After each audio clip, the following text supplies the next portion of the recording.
Deadpool costume. This footage shows him walking through a college campus parking lot in broad daylight. For the past 2 weeks, the man has been stalking this student, 21-year-old Lauren McCluskey, and on October 22, 2018, Lauren disappeared without a trace. October 13, just 9 days earlier, Lauren walked into the campus police department and reported that she had been receiving threatening text messages from unknown numbers. In the following week, she called the cops a total of 14 times, but no one believed her. October 9th, 10 days before the man was seen in the parking lot, security cameras from the university capture Lauren meeting with her boyfriend, Sean Fields. According to her roommate, she was planning to break up with him that very same day. The problem is, Sean Fields is not his real name. The circumstances surrounding Lauren's disappearance would remain a mystery if it wasn't for the clues she left behind. She made sure someone would find out the truth about what happened to her and expose the man in the Deadpool costume. He was a predator, manipulator. Very skilled at getting what he wanted. Someone who you shouldn't believe a word of what they say. The year is 2013. Lauren lives with her 2 loving parents, Matthew and Jill, in the small town of Pullman, Washington. She has a happy childhood, doing well in school, and has many close friends. She was the kind of friend that you could rely on. It wouldn't matter the time or the day. If you needed someone to talk to, Lauren would be there for you. Growing up, Lauren showed a natural talent and passion for sports. She was incredibly fast and agile, impressing her parents from an early age. Lauren was just athletic from the very beginning. She could climb trees at 2 years old, and she had no fear. She was pure determination. With her parents' encouragement, Lauren pursued her love for sports, quickly discovering a talent for track and field. At only 10 years old, she earned 2nd place at the USA Junior Olympics, and by the end of high school, the University of Utah recognized her excellence and granted her a scholarship.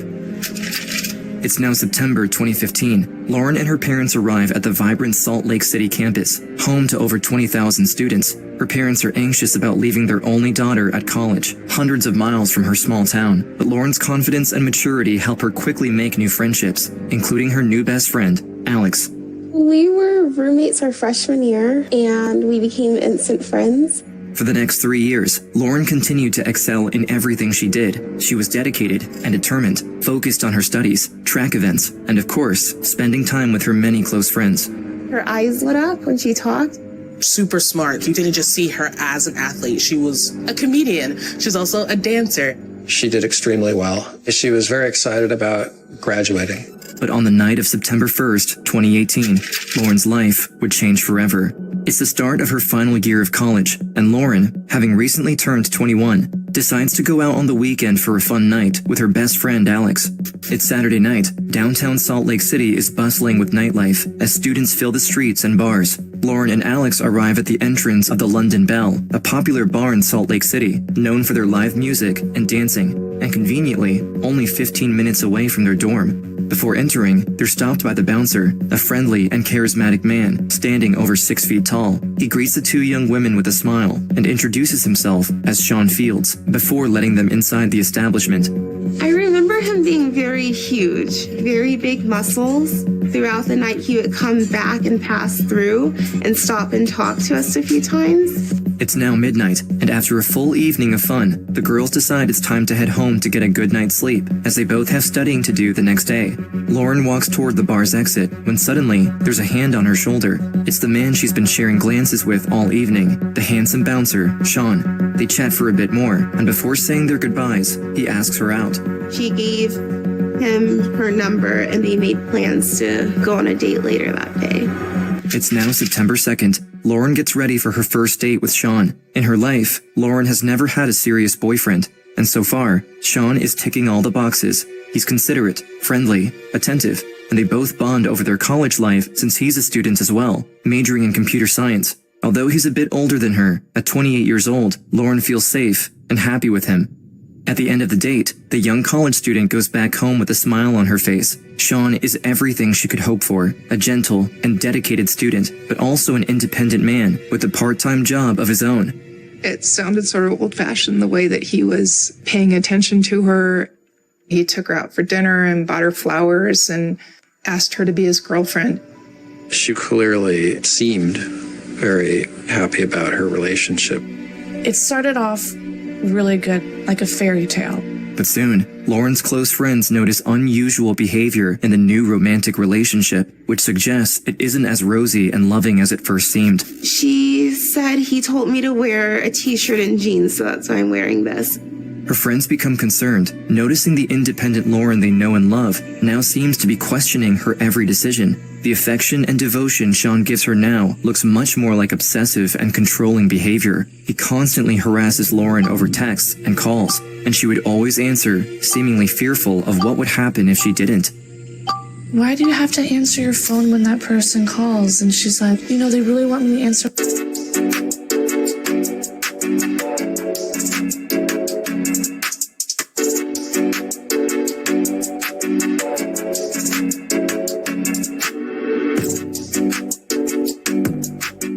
My phone right away because they just want to make sure where I'm at, what I'm doing, and if I'm okay. After just a few weeks into the relationship, Sean now spends all of his time with Lauren, basically living with her on campus. He makes friends with other students in her dorm, and with these connections, he can freely move through her building without a key card. Lauren becomes more and more withdrawn, always exhausted, and her friends notice she isn't acting like herself anymore. We noticed she was tired. She seemed stressed. You could tell, at least physically in her face, that she was going through emotionally a lot with the relationship. This guy is literally not good for her. October 1st, 1 month after Lauren met Sean, things take a disturbing turn. Sean tells Lauren he wants to give her something. He says it is for her protection. The gift? A loaded military-grade pistol. We would just tell her, no, you don't need it. Your safety is fine. If anything, he's compromising your safety. When Lauren's friends hear that her boyfriend wants to give her a gun, they quickly tell their resident assistant, Diamond, a fellow student who works for the university's housing department, exactly what's happening with the new relationship, and share their fears surrounding Lauren. She's not hanging out with us as much. He's talking about getting her a gun. And then that's when it had passed the point of, this is harmless gossip. I called my first supervisor and asked her, what some steps did you want me to take? Do you want me to call the police? Surprisingly, Diamond is not told to contact the authorities, but rather... New Skechers Aeroburst, running shoes that push the laws of aerodynamics. It all starts with Skechers Hyperburst technology, supercritical foam that gives Aeroburst unbelievable response and propulsion, plus a carbon-infused H-plate that returns more energy. Skechers Aeroburst. Send an email to the university security and explain to them the details of the escalating situation. And so, on October 2nd, 1 day after the unsettling gift, campus security receives the first alarming email about Sean Fields. The concerns are mostly centered around Lauren and that she may be in a potentially harmful relationship, but also that her non-resident boyfriend has been on campus frequently and that he might be acquiring a weapon for her, and there are suspicions that he's even tracking his girlfriend's movements. However, days go by, and yet, Diamond's email inbox remains empty. The email is seemingly ignored. Then, only a few days later, on October 9th, Lauren makes a frightening discovery of her own. She finds Sean's ID card, but somehow, only the photo matches. The name and birthday are both wrong. The identity under the photo is of a 37-year-old man named Melvin Rowland. Lauren immediately begins to investigate, going online to search for his name. She needs to know who her boyfriend really is. She and a friend found a picture that looked like him that was a sex offender. And I was like, are you 100% sure it could be this person? Based on what I was reading online, that was a really hard offense. Lauren discovers that the name Sean Fields doesn't exist at all, but Melvin Rowland is a real person with an alarming police record. Second and third degree felonies, including enticing a minor over the internet, attempted forcible sexual abuse, and repeated parole violations, landing him back in prison multiple times. Through her quick internet search, Lauren even learns that her boyfriend is currently on parole. We were coming up with a plan for how she should break up with him. It's late in the evening on October 9th. Lauren anticipates Melvin as he's arriving at her dorm any minute. She now knows about his criminal history and wants to end the relationship as soon as possible. Late at night, he enters her dorm room, and Lauren summons all her courage to confront him, telling him all the information she has learned. Melvin's whole personality shifts, becoming extremely resistant and aggressive. He denies all his past accusations, but Lauren With Adobe Acrobat AI Assistant, I can summarize key contract details in seconds so that I can confidently explain it to both a buyer and a seller. AI Assistant helps me focus on what really matters, helping people find a place that they can call home. Knows he's lying and remains persistent that their relationship is over. After hours of Lauren pleading with Melvin, he finally leaves. October 10th, the next day, Lauren, now broken up with her boyfriend, believes he's out of her life for good, but that would be far from the truth. She started getting a lot of texts. Many unknown numbers begin messaging Lauren's phone, identifying themselves as Melvin's friends. Each text becomes more alarming than the last, and Lauren, unsure what to do, responds to them, telling them to stop messaging her, blocking the numbers. But more and more new callers keep harassing her, and Lauren responds again, threatening to contact the police if they continue. But unfortunately, the messages only get worse. Although the numbers are unknown, she notices many spelling mistakes and grammatical errors, which are oddly similar to that of Melvin's past messages. One particularly concerning text said that Melvin has just died in a fatal car accident and insists Lauren must attend his funeral. On October 12th at 4:23 p.m., 3 days after the breakup, Lauren calls the campus police department, scared that she may be in danger. I've been getting these texts from these numbers of different people. They were saying that he was in the hospital, that he passed away. I got a text about, asking if I wanted to go to his funeral, and I think they're trying to lure me somewhere. All right. I will send this through an officer to give you a call. Is that okay? Yeah, sounds good. But no one calls Lauren back. Days go by, and police haven't even provided an update, and the texts continue to escalate. At that point, she had already contacted campus police. But it was like, you have to go in person.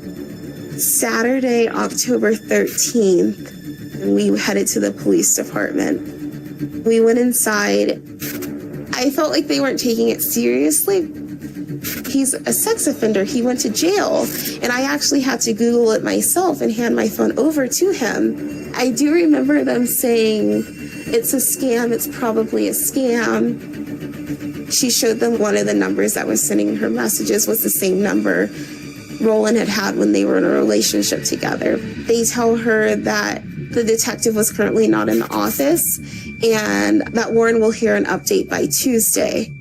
The case was assigned to the on-call detective Kayla Dallov, who, at the time, was actually away on vacation. Although Lauren provides police all of the concerning details, including his criminal history, no one in the campus police department follows up with her claims. And most importantly, they neglect to even check Melvin's parole status, which would have brought much-needed urgency to Lauren's case. Worried she isn't getting the urgent help she needs, the college student goes above campus police and calls the Salt Lake City Police Department, a much larger authority, hoping they can speed things up. University of Police will probably take the case then, just one sec. I've talked to them already, but I just wanted to call you as well.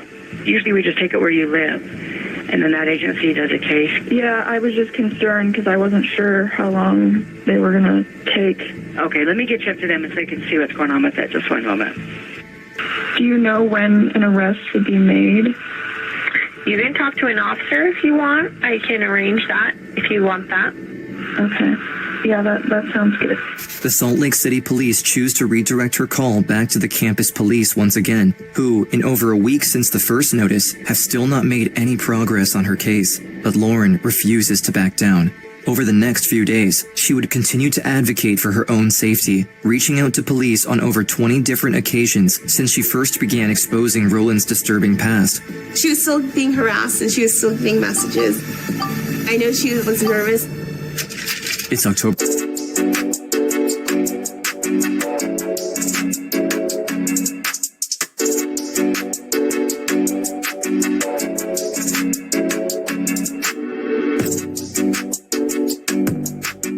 October 19th, Melvin had recently bought a Deadpool costume. The comic book superhero movie Deadpool 2, starring Ryan Reynolds, had come out earlier that year, and Melvin was planning to wear this outfit on Halloween in just a few weeks. But in this footage, captured just 10 days after Lauren broke up with him, Melvin is seen lurking around campus, his identity concealed, secretly searching and stalking Lauren. At 4:02 p.m., Lauren has no idea that her ex-boyfriend is stalking her right around the corner. Notice how he holds a small black bag. Police would later discover hidden inside the bag was a deadly weapon, a fully loaded .40 caliber Beretta. 3 days later, on October 22nd, Melvin is captured again by multiple security cameras, lurking around the campus, looking for Lauren once more, and holding the same black bag. 8 p.m. later that same day, Lauren finishes her last class and heads back to her dorm alone like any other night. While walking, Lauren calls her mom back home in Washington State. The family routinely calls each other almost every day to chat about their day and the overall updates about how things are going. She sounded positive and, telling me that she was going to go home and finish an assignment. Matthew and Jill, both hundreds of miles away, are talking with Lauren on speakerphone when suddenly, both parents hear strange noises over the phone, and then the sound of someone yelling. She must have gotten tackled or something because I hear the phone fell to the ground. We were yelling, "Lauren, Lauren." I kept calling for her and she didn't answer. I knew that her life was in danger at that time. I took the landline and dialed 911. Hi, my daughter, Lauren McCluskey, was talking to her mom. It sounded like someone might have been grabbing her or something. We were scrambling, trying to figure out where she might be. All units attempt to locate a suspect involved in possible kidnapping. The victim is Lauren McCluskey. Police, after weeks of Lauren's calls, finally take the case seriously and desperately look for the missing young woman, searching the area as fast as possible, but nothing turns up. Lauren's parents keep calling the police. Everyone is now on the lookout for Lauren. At that moment, police might have just received their first lead when authorities get a phone call from a student who found something while walking through the campus. Hi, I just found a whole bunch of stuff spread out all over the ground and a phone that had an active call. I picked it up. Where is that backpack out? Can you get a location for me? Police find Lauren's personal belongings scattered all over the ground, but she's still nowhere to be found. Dozens of cop cars and police dogs surround the area, setting up a perimeter. Worried students across the campus start asking questions. No answers. What were they looking for? What was going on? There are multiple calls from students. What we want students to do. The campus staff issues a shelter-in-place alert and releases a description of the prime suspect, Melvin Rowland. A manhunt begins. Police broadcast his face on television, hoping someone will recognize him. The clock is ticking, and Lauren is still nowhere to be found. I'm calling about my daughter, Lauren McCluskey, that's missing. We do have officers on scene handling right now. We're actively looking for her. We're doing everything we can to track her down. Finally, police review the security cameras and notice a man matching Melvin's description heading away from the college grounds. At 8:21 p.m., Rowland is seen leaving the campus parking lot on foot. He proceeded to walk to a nearby light rail station before getting picked up by a driver. Hours go by, and police have no idea where he is or what he's doing, until, later that night, a terrified woman contacts law enforcement, telling them she recognizes the man wanted on the television. I saw the picture of this guy, and then I saw that he may have been picked up in a silver Sonata, which is like a description of my car. I saw the picture, but the name isn't the same, or the age. The woman tells police that Melvin, who once again assumed a different identity, went out with her that evening. She says they had met through an online dating app, and she had agreed to pick him up at the train station before going out to dinner and spending time at her place. He took a shower at her home and then left after midnight. An hour later, 1 a.m., Melvin is spotted by a police officer walking near 200 East and 500 South in downtown Salt Lake City. I have officers chasing your suspect on the shooting. He is in foot pursuit right now. Melvin runs down the sidewalk, evading police. The officers close in on him, but he slips away, breaking into a nearby church and barricading himself inside. The neighborhood is locked down, and no one knows what to expect next. And then, without warning, gunshots echo loudly. Police must act now. They force their way in through the large wooden doors, guns raised. Once inside, they find Melvin Rowland's lifeless body. We have your suspect inside the church. It looks like he has a gunshot wound self-inflicted. While police were on the hunt for Melvin, they were simultaneously looking for Lauren. They found her belongings and searched her dorm, but they couldn't find her. Later that evening, police eventually find the vehicle Rowland was driving, a small silver 4-door car. The authorities approach it, examine it closely, only to find a body inside. Acting quickly, the officer calls for urgent medical attention.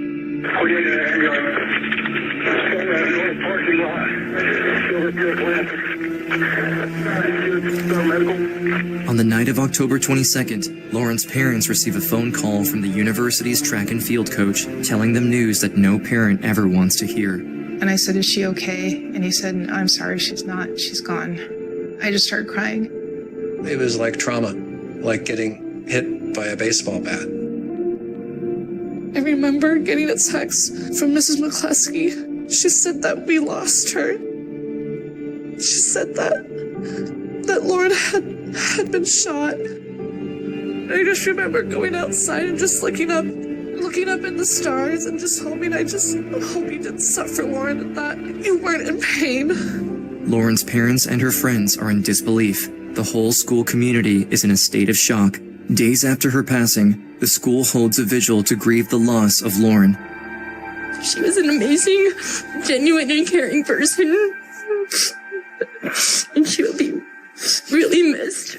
Matt and Jill McCluskey are in disbelief at how the campus police department could have overlooked their daughter's repeated pleas for help, pleas that seemed to go unheard. Facing widespread criticism, the university holds a controversial press conference where the president states that there was nothing the campus security could have done to prevent Lauren's tragedy. This report does not offer us a reason to believe that this tragedy could have been prevented. I was shocked that she would say that. I just felt sick to my stomach. These parents lost their kid. She is gone, and you have the audacity to try to cover your ass. The sheer number of times that she was trying to get help from the police, when in fact it should have just been one phone call. Outraged by the university's response and driven to ensure nothing like this ever happens again, the parents file a lawsuit against the university, believing it failed to protect their daughter and hoping to reform the university and create positive change in her name. I do not want to be in this world without Lauren, but being stuck here, I have no choice but to try to make this world better. Matthew and Jill McCluskey create the Lauren McCluskey Foundation with a mission to bring campus reform and enhance the security of students across the world. All the proceeds of this settlement will go to the Lauren McCluskey Foundation. It will make the world better and make the students across the country much safer. This tragedy has sparked an incredible movement that's captivated communities across the nation. You can see some of the signs left by protesters here on the windows of the DA's building. Justice for Lauren! Since Lauren McCluskey's death, they've made huge changes in almost every aspect of safety, changes within the police department.